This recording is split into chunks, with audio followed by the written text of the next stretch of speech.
Everyone says vacations are meant to relax you. This one made sure I never travel alone again. I booked a small cliffside cottage in Morro Bay, a quiet coastal town that barely showed up on maps. The reviews were glowing, peaceful, empty, perfect to disconnect. That should have been my first warning.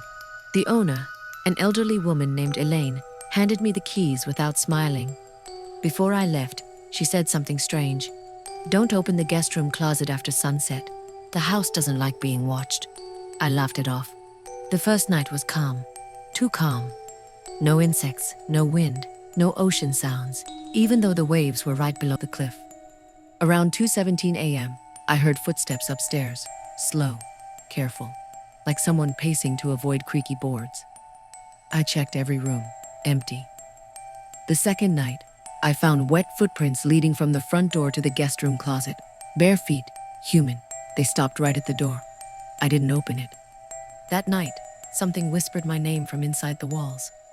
Not loudly, just enough to make sure I heard it. The voice sounded like mine, but older, tired, angry. On the third day, I explored the town. There were no children, no pets. Everyone avoided eye contact. When I mentioned the cottage, conversation stopped. A man at the diner quietly slid a note toward me. It read, "The house keeps what visits too long." That evening, the closet door was open. Inside wasn't a closet, just darkness, stretching far deeper than the house should allow. I saw shapes inside, people standing still, facing outward, waiting. One of them stepped forward. It was me, sunburned, terrified, wearing the same clothes I had on. Behind me, the bedroom door slammed shut. I woke up in my own bed the next morning. Flight confirmation canceled, phone dead, front doors sealed shut like it had never existed. Outside the window, tourists arrived with suitcases. And somewhere inside the walls, I heard someone new screaming my name.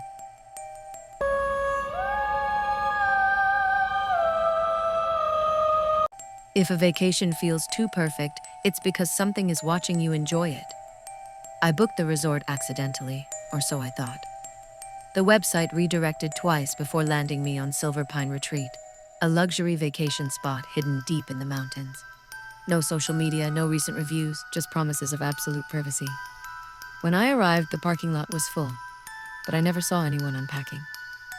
The receptionist smiled without blinking and handed me a key labeled Room 23. "Dinner is at 8, she said. "Attendance is mandatory." That sentence stayed with me. My room was spotless, too spotless. No dust, no fingerprints, not even mine stayed on the mirror.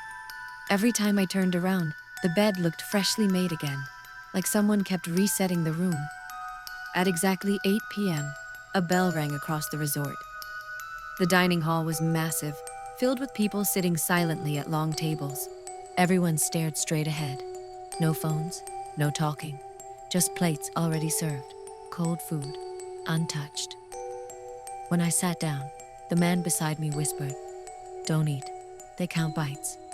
Before I could ask what he meant, staff members walked around with clipboards, marking something next to each guest's name. I checked mine. My full name was already written there. That night, I locked my door and stayed awake. At 3:11 a.m., the TV turned on by itself. Grainy footage played, security camera angles of the resort. One screen showed me sleeping. Another showed the empty hallway outside my room. Then a third camera turned on. It showed my room door opening from the outside. I wasn't dreaming. I was sitting upright in bed. The next morning, I tried to leave. My car was gone. The road I came from was replaced by dense forest, as if it had never existed. The receptionist looked at me calmly and said, "Guests usually stay for 7 days. You're on day 3. That's when I noticed something terrifying. Everyone at the resort looked healthier than before, younger, smiling wider, but none of them were leaving. That evening, the man from dinner was gone. His name on the clipboard was crossed out. That night's meal tasted warm. I didn't eat. I'm hiding this note inside a laundry chute, hoping someone finds it before day 7. Because I overheard the staff talking. On the final day, guests don't check out. They're checked in permanently.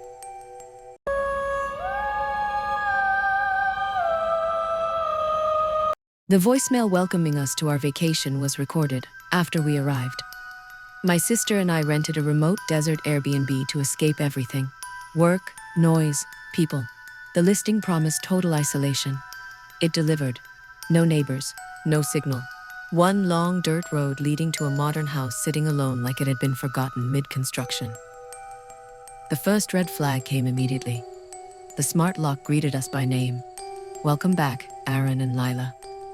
Neither of us had ever been there before. Inside, the house was fully stocked. Groceries in the fridge, water bottles half used, beds already slept in.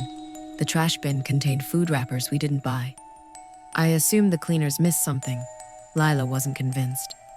That night, the house sent a notification to my phone, despite having no signal. Daily itinerary day 1. Complete, arrival, exploration, acceptance. At 2:40 a.m., the smoke alarm went off. No smoke, no fire. When I reset it, I noticed scratches on the ceiling. Long, curved marks, like something had been dragged while upside down. The second day, we found a guest journal hidden under the coffee table. Every page ended the same way. We should have left when the house started copying us. Around sunset, Lila screamed from the bathroom. The mirror showed her brushing her teeth, but she was standing behind me in the hallway. The reflection smiled when she didn't. That night, the house played recordings through hidden speakers. Conversations we'd had earlier that day. Jokes, arguments, whispered fears. Then it played a new one. Lila's voice crying, saying, "Please let us go." She swore she never said that. On day 3, the dirt road outside was gone. Just endless desert in every direction. Our car still sat in the driveway, doors locked from the inside. The itinerary updated again. Replacement in progress. That's when we heard footsteps that matched ours perfectly. 1 second delayed. Wherever we walked, something followed, copying every move. By nightfall, the house felt crowded. Doors opened by themselves. Shadows moved wrong. 2 sets of breathing echoed in rooms meant for one. At midnight, the front door unlocked.